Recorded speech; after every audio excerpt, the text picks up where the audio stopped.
eloko elekaki alobi me mateo ndeko nanga journaliste soki ozalaki awa ongoyoka pena mawa ongoloba me mataki mboka yango tookende wapi bamabende mosusu eza ya kobukana soki otambola komona yango bajipe ekoti ya soki 4 jipe abotali matériel te me mpo na matériel nayebi te me bato mpe mosusu nde bakimaki nayebi te tala victoire. Namoni mpo na ngai est passé bien papa parce que moi na nyonso a se retrouver selo makoki onga na dalai nango mama pe na responsabilité onga pe na zaki nango tosukeli ka wana mais sinon ça va passer parce que nzamba bateli na biso mbula sika tomoni yango ebele pe bamoni yango te quoi. Monsieur le non bien sauf que en des cas ba fixer air ya couvre-feu 21h mais Isaac biso vraiment ma passe il y a aussi cette na 21h en vraiment en plus si lobby maramno so vraiment les cas non bien kutu batum susu ba vraiment bien c'est vraiment ça là qui non vraiment bien le 1er janvier bon na roloba mokoza ko sala selon o eroye là mais biso to retombele kaka musala malamu de façon que bola moi ce que la rana le 1er janvier te uko bapeka na 2021 oh biso to rosenga bazala pe quand même na souci ya peuple congolais baza te pe na mawana biso parce que biso ne to tsa bango nde besika na bakomande ba komi wana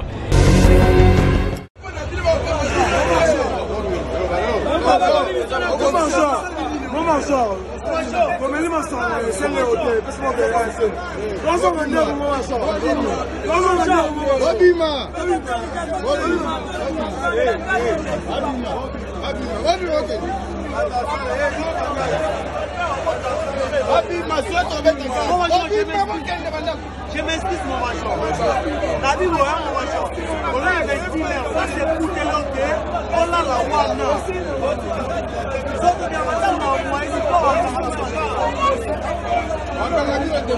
Mon major, je m'excuse.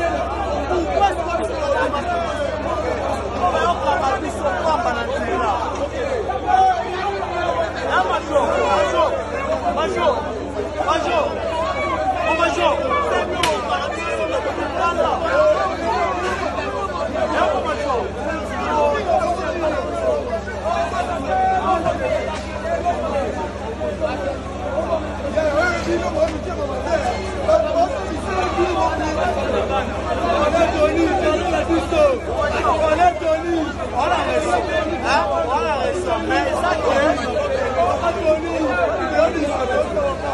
Fête de Noël, comme vous le savez, nous sommes ici à Kinshasa, en République démocratique du Congo, ici en cette période un peu difficile avec la crise sanitaire du coronavirus. Et alors, il y a eu certainement beaucoup de problèmes, beaucoup de restrictions, entre autres le couvre-feu.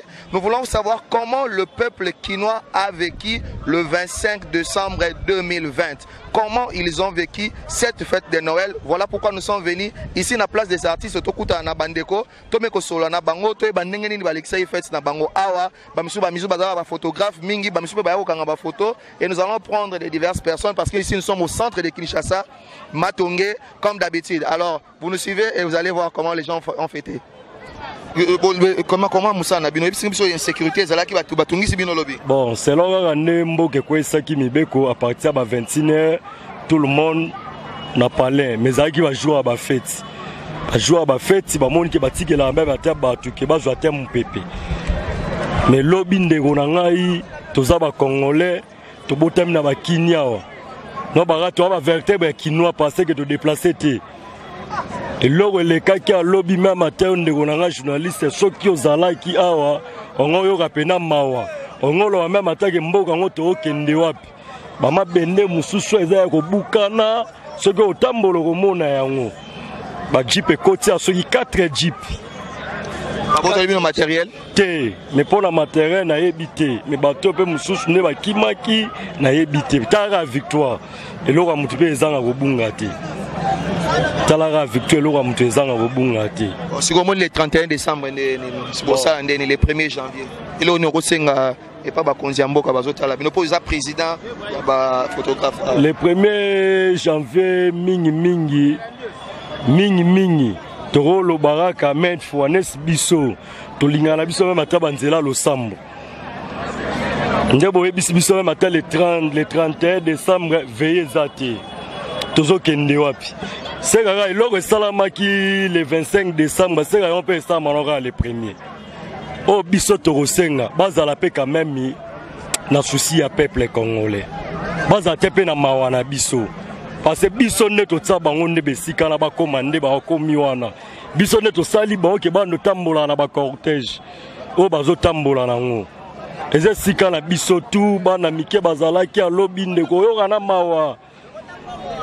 Oyoka na mawa. OK. Oyoka pena na mawa na sepeli fort nenge boleki na yebike bino botika biso te. Bino botika biso te bolanda biso partout. Bolanda bevenema tu elekaka tout na 24 kin tout na ba coin tout. O tu la cible bino bolekaka wana. Na sepeli fort chaîne oyo Nzambe abakselango ezangi. OK. Et voilà, on continue avec les interviews. Tous Bandeko o batsalaka na victoire. Ba bisa biso ndenge ambiance les gars qui lobby par rapport à Moussala dans contexte oyo ya corona. Bonjour Ndeko. Bonjour. Comment nani? Comment on a Tommy? Ovandi wapi? Na vani na Kasavu na Kanda. OK, ça va. Au salaka na victoire. Oui, aux shooter. Oui, je suis shooter. OK. Ambiance lobby le 25 décembre. Non, c'était vraiment cool hein. C'était vraiment bon. Apparemment, maman se le rend bien. Sauf que en des cas ba fixé il y a couvre-feu 21h mais Isaac Bisso vraiment m'a passé hein. Il y a aussi cette na 21h en avant. En plus si lobby m'a ramené sur vraiment les cas n'ont bien coûte batum sous vraiment bien c'est vraiment Isaac qui n'ont vraiment bien.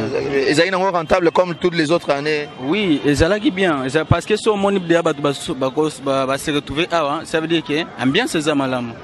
Et loko ikanga biso ka couvre-feu parce que biso to sala musala de je peux dire de 12h ou bien de 8h jusqu'à 23h ou bien 1h par rapport à Batumsunde Bayaka. Mais le mouvement to komi awa 23 22h la police a comme Hollande subiso c'est vraiment triste. Il y a au monde la police sur Hollande biso mais apparemment de 8h tir aussi ça 20h Isaac n'a vraiment cool. Et moi mouké koti. Ah oui, quand on dit Ezalaki bien, ça veut dire qu'il y a déjà quelque chose au-dessus de ce côté. Okay. Par rapport là, il y a moi et l'autre Ezalaki, Ezalaki, moi et l'autre me peut mon anaki lobby. Oh, tu Ezalaki n'a pas ça, nous n'avons pas quoi. Ezalaki le rôle à repérer c'est mon bon. Tu Ezalaki peut m'amouquer. Ok, sur le 1er janvier, on a négocié, on est au Sénégal par rapport. Il y a le 25 qui le 1er janvier, il y a au Singapour qui a mis ses sous bien le rôle moi mon coco soigné zalaté. La seule chose que je peux lancer que premièrement ils ont couvre-feu parce que couvre-feu des eaux ils ont pénalisé vraiment bateau. Au moment où on a terminé tout ça boyenga na yo so tel ka air tel à 20h wimba mon fona so ngama mandako. Ça dit motema de ko mobeba. Mais tant que so zapi mambali te ata 21h na ça te fort na ko mata 21h 22h te pour pas déranger ngate mais couvre-feu na so ezakati lo ba les premiers vraiment ici abiso ma bi fort parce que les premiers mois yebi fin de l'année ezala vraiment que ti bat ba ça ba musuba à 5h musabe mati 5h ba usabe musa 5h au monde mais ce que couvre-feu na hôtel sous couvre-feu hôtel la airbo kanga photo to za air ni hôtel to comme 21h au ba moko au monde oza sous na petit sou kanga photo te tant bo aussi ça boy ba police ba comme ça la paix ordre na bango na kati c'est un peu ça on a relancé ça les gamba couvre-feu mais ba benda bino moi air te ba benda te ko benda mamba ça le gonyo se lance et puis ça me devant le chef de l'état donc on va te chef de l'état réduit air non plus et ça que ba vraiment compromis ba ko longa ta ko faire parce que ba na pas fêter les premiers oyo biso to fêter na normalement ça vraiment bien. OK, c'est bon ba jeune qui no ba za ba fainéant au moins un jeune garçon moins de 30 ans bunda na ndenge na bon yango na moi dédicace moi on a ndeko ba za na Kinshasa ba za na Poto ba partout et là on ko moi dédicace. Premièrement, je salue d'abord mon grand frère Steven, et je salue aussi ma famille, mon grand frère, toute la famille Bongende. Et c'est vraiment l'homme qui m'a donné une bonne éducation, Steven Bongende. Je le salue énormément. Et je salue aussi ma grande sœur qui est maintenant aux États-Unis. Je salue ma grande. Comment elle s'appelle? Elle s'appelle, je pense que Marie-Josée, il est quoi? Je le salue vraiment, là où elle est aux États-Unis, vraiment de dédicace. Je salue toute ma famille. Je salue aussi ma jumelle, Yolande. Hélène Bongende, c'est ma jumelle et je les salue vraiment énormément. Je salue surtout mon pays, la RDC, et tout l'ensemble de la République et de l'autorité aussi de la République. Et que Tara Bachende Babouna, Babalou rappelle à moi quelque chose. Fatih Béton. Fatih Béton. Et Zara de doigts, Fatih Béton. Bachende Babouna, Balaka, Batape Fiti à Bana Bongezande, Fiti à Bisseza, parce qu'on dit Fiti à l'obésabisso la jeunesse. Mais quand on peut ce privilège, et ça m'a un peu bizarre. C'est pas dédicace, non, yo mon père, on a pas dédicace. Merci beaucoup. Bonne année à toi aussi. Merci à toi. Surtout, année 2021, c'est l'année à bien pour nous. Oh, merci. Ok, merci beaucoup. On continue à prendre les avis. Comment les gens ont vécu le 25 décembre 2020 ici à Kinshasa, dans la place des artistes, Victoire Matongé. Tout na ba vie, tu reçois pas seulement ba professionnel bazaki mais tu reçois moi une ou deux personnes, mais on me continue ma maman baza maman banga TV nani mususu ndeko na bon na ba bébé ba photo, donc la fête est totale. Toi papa, bonjour papa. Bonjour papa. Comment nani? Comment on Harry Kams? Au Salara na Victoire. Oui, na Salara na shooter na Victoire. Comment vous avez vécu le 25 décembre, Noël? Noël, bon, et qui n'ont bien, tout respecter, peu mibe koyamboka, n'engue baloba qui tout débordé, tenté, tout travail qui, malgré que ça minenge ça ramikono sauté, mais à partir de responsabilité au gouvernement, n'engue appelé il faut pas se réserver pour la Covid-19 n'amboka. Il y a un autre respecté qui n'a pas tant, on a tout débordé qui va ngongate. Mais sinon, tu es passé dans le normal, papa. Sinon, comment personnellement, sur le plan professionnel, au Lekisi 25 décembre, en rentabilité, on a terrain, au vivre en haut, et pas dans Openandaku, comment vous avez vécu tout ça? Bon, et pas dans Openandaku, mon époux est passé bien, papa, parce que moi, à se retrouver, c'est l'homme à coquille, on a la zalaï nango. Maman paye la responsabilité, on a peine à Zaki nango, tout ce qui est wana. Mais sinon, ça va passer, parce que nous avons battu dans le bisso, mboula sikato moni yango, et belépé, bah moni yango te quoi. Mais bisso soto moni yango toko qui peine à nous te bozi bomengo, tout ça il faut passer sur pendeni wana non. Biso to bon de la nanu premièrement bomoi o muto nzamba zo pesa mutu na ye kokoma na mbula sika pona nga ça va. OK, le 1er janvier au sengani na autorité par rapport à monsieur Leki. Le 1er janvier au sengani na autorité. Bon, le 1er janvier na autorité ya mboka. Lokola mokonzi mboka. Oui, bah ata mo campé à ville. Bon, le 1er janvier mo cambi mboka to sengiye bon. Toko loba te que toko exiger bango te que il faut basala ka obiso to loba. Ben on peut bazana ba vision na bango, bazana lolenge papa o mona. Bango za pena makamususo bango ba mona ko biso to yebaka te quoi. Bon ceux qui va découvrir que était photo betango boye pote to épargner bato na moi mabe mo boye go yela bato donc eza mabe te papa. Eza bien pour nangai, eza bien. Le 1er janvier, bon, Naroloba, Mokozako Sala, selon Oyeroye là, mais biso to retombele kaka musala malamu de façon que bola mo esu que la rana le 1er janvier te uko bapeka na 2021. Si 2021, 2022, 2023, bola mo toujours na bola mo. Et ça la bien. Ça la bien. OK, moi libanga, moi ndeko dédicace na famille, bandeko na Kinshasa ba na poto. Oui. Na tombeli moi si na premièrement maman Passi na niveau ya Suite Verte na Monga Fula et na tombeli camarade na niveau ya États-Unis na Chicago papa Olivier et na tombeli bandeko na nyonso na bango a na place des artistes on a shooté na bango pe bandeko nyonso ba na kati ya Kisasa ba famille na ngai.